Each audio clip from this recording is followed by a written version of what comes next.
초등학생은 몇 권 정도 풀면 되냐 이런 적정한 권수를 물어보는 질문이 있었습니다. 계속 비슷한 내용이 반복되기 때문에 이 학생이 나중에 컸을 때 한 2등급 정도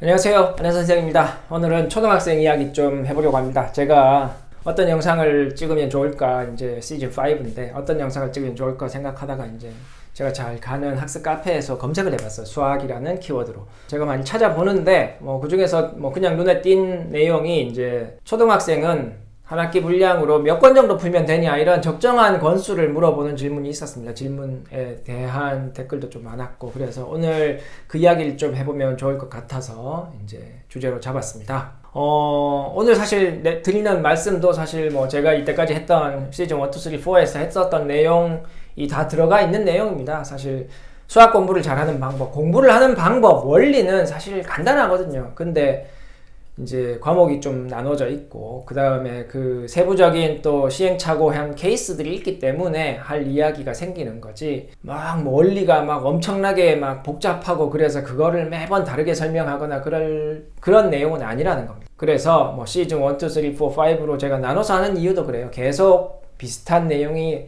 반복되기 때문에 제가 시즌을 나눠서 이제 말씀드리고 있습니다. 반복적으로 말씀드리는 것에 의미가 있는 이유는 이제 우리 학부모님들이 자꾸 이제 평정심을 잃는 것도 있고, 그 다음에 또 학부모가 아니다가 학부모가 되는 분들이 수십만 명씩 매년 생기기 때문에 이제 그분들에게 정보를 제공한다는 측면에서도 제가 반복적으로 계속 이제 말씀을 드리게 되는 이유입니다. 자, 한번 같이 생각해 보도록 하겠습니다. 초등 한 학기에 몇 권 풀어야 하냐 이렇게 정량적으로 물어보시는데, 제가 이제 읽어보니까 가장 많은 답은 한 3권 정도다. 3권 정도 풉니다. 이게 제일 많아요. 그도 그럴 것이, 일반적으로 이제 개념 기본을 한 다음에 이제 응용하잖아요. 그 다음에 심화 이런 식으로 하니까 이거 한 권, 이거 한 권, 이거 한 권 이렇게 풀게 됩니다. 그래서 이렇게 3권을 푼다, 그리고 여기에 대한 우리는 이렇게 어떤 브랜드, 어떤 문제집을 푼다, 이렇게 많이 댓글을 달아주셨는데 사실 괜찮은 방법입니다. 누구에게는. 이 괜찮다라는 말은 전체적으로 괜찮다라고 말씀을 드리는 게 아니라, 이렇게 소화를 할 수 있는 실력이 있는 학생들, 실력에 맞다면.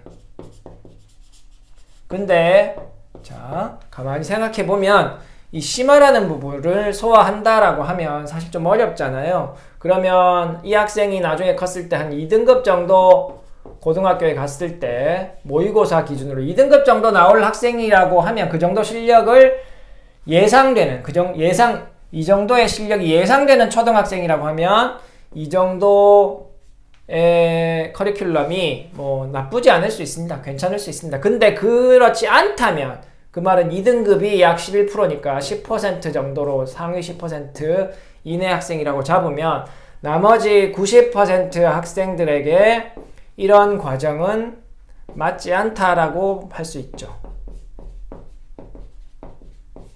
그러니까 이렇게 질문을 올리신 댓글을 보시고, 우리도 저렇게 해야지라고 생각했을 때 안 맞을 가능성이 사실 크게 잡으면 이만큼 있는 겁니다. 초등학생들은 한 학기에 몇 권을 풀어야, 이런 질문을 하세요. 그죠? 근데 중학생,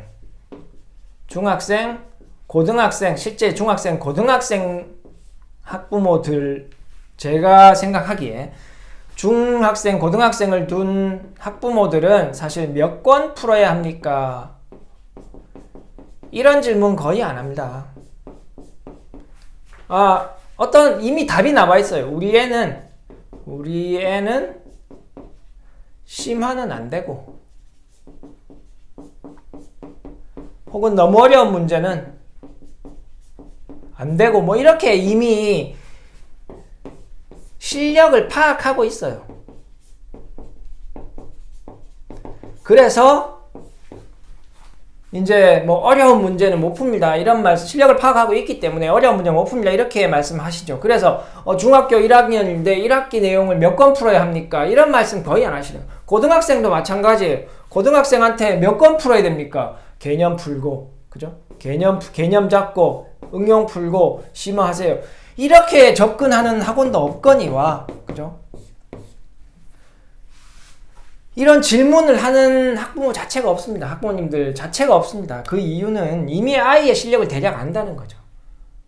그러면 중학생, 고등학생들은 이렇게 실력에 대해서 파악하고 혹은 실력에 맞게 이제 문제를 풀게 되는데 여기에는 학생도 알아요. 고등학생은 당연히 알죠. 자기가 어느 문제집까지 어떤 문제집 이상은 풀 수 없다라는 걸 알고 있습니다. 간혹 제가 만난 학생 중에 저희 학원 다니다가 이제 다른 학원을 갔는데 다시 왔어요. 지금 대학생인데 다시 왔는데 제가 물어봤죠. 그 학원에서 실력을 아니까 그 학생한테 물었어요. 너 뭐 6개월 동안 다른 학원 가 있는 6개월 동안 뭐 풀었니 했는데 근데 뭐 예를 들어서 1품을 풀었다고 하는 거예요. 이 학생, 그 A라는 학생은 이 1품을 풀기에 실력이 한참 모자라는 학생이었거든요. 근데 왜 그 학원에서 1품 풀도록 했는지 그건 잘 모르겠다는 거죠. 그 학생의 실력을 풀어도 된다라고 판단했으면 뭐 그렇게 했겠지만 일단 제가 판단하는 이 학생의 실력은 왜냐하면 이 학생은 지방 사립대 보통 학과를 갔기 때문에 1품을 풀 수 있는 실력이 아니었어요. 어쨌든 그래서 이제 이런 경우도 있지만 이때는 이제 학생이 자기가 이 정도 실력이 안 된다라는 걸 판단할 수 없는 수준. 그죠? 자기 실력으로 1품을 풀 수가 없다라는 거를 모르니까 실력이 없는 거죠. 그죠? 자기가 어디까지 풀어야 되는지를 알면 실력이 있는 거잖아요. 그죠? 근데 자기가 어디까지 우리가 이야기하는 메타인지 그게 없기 때문에 그냥 학원에서 하자는 대로 끌려다닌 겁니다. 그래서 일반적으로, 그죠? 중고등학생들은 실력을 기준으로 이제 수업이나 물론 욕심을 좀 더 가지는 분들이 있지만 좀 이제 안타까운 경우죠. 학생 실력에 비해 어려운 문제를 풀려달라고 하시는 분도 있지만 뭐 제가 그렇게 해드릴 수는 없지만 어쨌든 좀 안타깝지만 어쨌든 실력을 기준으로 수업을 듣거나 교재를 선정하게 됩니다. 일반적으로. 근데 이제 초등학생 때는 학원이나 선생님, 뭐 사교육 선생님들보다 엄마의 힘으로 이렇게 진행되는 경우가 많기 때문에 이렇게 물어보시는 경우도 더 많은 것 같은데 이해합니다. 근데 제가 드리고 싶은 말씀은 초등학생 때도 이때와 마찬가지로 공부하는 방법이나 학습은 사실 초등학생 때, 중학생 때 큰 줄기는 달라지지 않는 거거든요. 그래서 가장 큰 줄기가 이 기준입니다. 기준. 그죠? 이 기준에 맞아야 되는데 기준을 가지고 있어야 이제 흔들림이 없는 거잖아요. 제가 말씀드리는 제 책에서도 6월에 나온 제 책에서도 계속 말씀드렸던 그 책을 통해서 제가 알려드리고 싶었던 것이 이 기준은 반드시 학생의 실력이 되어야 한다라고 이제 제가 채널에서 계속 말씀을 드렸고 책에서도 그렇게 말씀을 드리려고 노력을 했었던 거예요. 그래서 초등학생도 마찬가지입니다. 실력의 기준이 돼야 됩니다. 실력이 기준이 되면 한 학기에 몇 권을 풀어야 되냐 이런 질문은 이제 안 하실 수 있는 거예요. 예를 들면 개념 기본을 했는데 그 다음에 응용을 한다. 그 응용을 하기 전에 확인해 보라는 거죠. 개념 기본이 한 90% 정도 되느냐, 이해하고 있느냐. 개념 기본 문제집을 풀었는데 90%를 이해하고 있느냐, 그리고 나머지 10%는 뭐 채우고 가는 게 맞아요. 어차피 모른다면 공부해서 알도록 하는 거잖아요. 그래서 90% 아는데 10% 모르는 부분이 발견됐으면 이거 채우고 이쪽으로 가면 되고, 만약에 채우지 않고 간다고 하더라도 적어도 개념에 대해서 개념책을 풀었을 때 이 정도는 맞아야, 그죠? 다음 책으로 넘어가는 뭐 의미가 있잖아요. 근데 개념책을 풀었더니 한 70% 맞더라. 응용으로 가자. 응용으로 가서 이걸 하다 보면 채워지겠지. 이거 별로 제일 제가 지향해야 되는 방법이라고 말씀드리는 겁니다. 우리가 문제집을 일반적으로 그렇게 생각하잖아요. 60-70% 정도 정답률이 나오면 괜찮은 이제 수준에 맞는 책이다. 이렇게 생각한다면 개념 공부를 했는데 70% 정도 맞힌다라고 하면 사실 좋은 점수가 아닙니다. 다시 해야 되는 거죠. 이제 이게 얘한테 적정한 수준의 문제집이 됐다. 이렇게 볼 수 있는 거잖아요. 그러면 개념을 한 번 더 해야 되는 거예요. 그죠? 몇 권을 풀어야 되는 게 아니라 개념을 봤는데 개념을 모르면 개념을 다시 하는 거고, 그 다음에 응용을 봤는데 테스트를 쳤는데 많이 틀렸어. 그러면 심화로 가야 되는 게 아니죠. 몇 권을 풀어야 한다 이런 기준으로 심화를 가는 게 아니라 응용을 또 해야 되는 겁니다. 응용 또 두 번째 하고, 응용 두 번째 했으니까 심화 가자. 아니죠. 모르면 또 해야 되는 거예요. 그죠? 이렇게 하는 겁니다. 이게 실력이라는 기준에 맞는 학습법입니다. 제가 갖고 있는 15년 동안의 경험을 보면, 제가 문제집을 들어서 설명을 한번 드려볼게요. 마지막으로. 일반적으로 제가 있는 학군지, 이제 학군지인데, 그죠? 수성구. 학군지인데, 제가 보통 테스트 할 때, 말씀을 드린 영상이 있었던 것 같은데, 초등학교 문제를 주로 센 수준으로 냅니다. 센 수학. 최상위 센 최상위인지 모르겠지만, 센 수준으로 냅니다. 센 ABC 수준으로. 이렇게 내는데 출제를 합니다.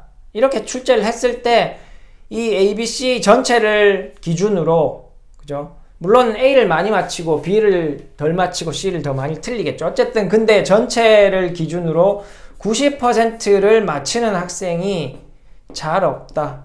학군지인데. 이 학생들이 대부분 제가 이제 상담을 할 때 물어보면 최상위를 했습니다. 최상위 S를 했습니다. 이렇게 말씀하시는데, 이걸 봤다라고 하지만 실제로 90% 이상을 맞히는 학생이 그렇게 많지는 않더라는 겁니다. 제가 서비스하고 있는 홈테스트에서도 제가 이제 홈테스트 S는 제가 이렇게 질문 드리는 건 없지만, 홈테스트 5에 제가 보고서 써드리는 경우에는 이제 신청 받을 때 어떤 문제집을 풀었느냐, 이제 제가 의견을 써드려야 되니까 배경을 알아야 되잖아요. 그래서 어떤 문제집을 풀었느냐 하면 최상위까지 풀었다, 점프까지 풀었다, 왕수학까지 풀었다, 이렇게 적어 주시는데 생각보다 풀었던 문제집에 비해 성적이 안 나오는 경우가 많습니다. 그 말은 뭐냐면 그 문제집이 소화 안 됐다는 거죠. 그 수준까지 갈 수 없는 학생한테 억지로 이제 이런 기준에 의해서 어떤 문제집을 풀도록 했을 가능성이 이제 있는 겁니다. 그래서 제가 채점을 하다 보면 예를 들어서 A단계, B단계, C단계 있으면 막 진짜 드물긴 하지만 10점, 10점, 2점 이런 학생들이 있습니다. 그러면 진짜 요 단계까지는 진짜 완벽하게 소화가 되었다고 보는 거예요. 그러면 이 학생한테는 이 부분에 집중하도록 하면 되는 명확한 전략이 나옵니다. 근데 이제 이런 경우가 있어요. 막 7점, 6점, 3점 이렇게 나오는 경우가 있다니까요. 이러면 사실 조금 애매해요. 개념도 조금 잘 모르는데 문제를 많이 풀어서 또 응용은 또 푸는 방법을 알고, 어떤 문제들은 좀 어려운 심한 문제인데도 요령을 익혀가지고 풀게 되고, 이런 경우가 사실 전략 짜기가 굉장히 좀 어려운 케이스입니다. 점수 차이가 없는 학생들. 진짜 최상위권은 이렇게 나옵니다. 19, 8 하면 27개잖아요. 이 정도 나오면 30개 중에 90% 정도 맞았다라고 볼 수 있죠. 이러면 그래도 그 문제집, 어떤 문제집까지 소화가 잘 되었다, 이제 저는 이렇게 판단하거든요. 그래서 여기서도 제가 90% 정도를 기준으로 소화가 잘 되었다라고 하는 기준으로 저는 한 90%, 물론 개념을 다 맞춰야 되죠. 개념 수업을 했는데 개념을 다 맞추는 게 제일 좋습니다.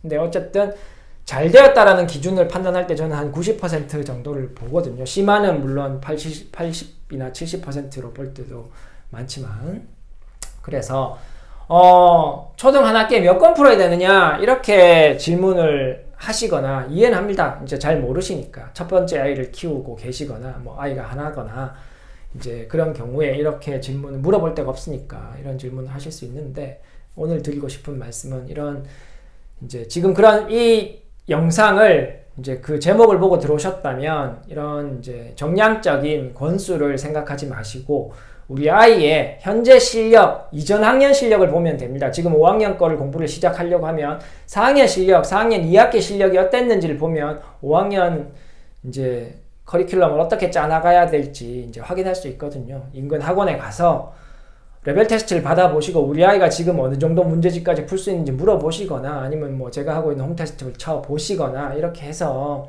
학생의 실력을 파악하고 그 다음 학기 넘어갈 때 그 다음 학기로 넘어갈지도 결정할 수 있을 거고, 혹은 그 다음 학기로 넘어갈 때 어느 수준의 문제집을 가지고 공부하는 게 좋을지 이제 그것도 결정하실 수 있는 거니까, 학생의 문제집을 펼쳐놓고 동그라미 개수를 세지는 마시고요. 어디에 가셔서 테스트를 보시고 그 다음에 우리 아이의 실력을 파악한 후에 학생의 커리큘럼을 결정하시면 좋겠습니다. 한 학기에 몇 권 풀어야 하느냐, 이 질문에 제 오늘 영상이 도움이 되었으면 좋겠습니다. 다음에 또 다른 내용으로 찾아오도록 하겠습니다. 감사합니다. 안녕. 수학 화이팅!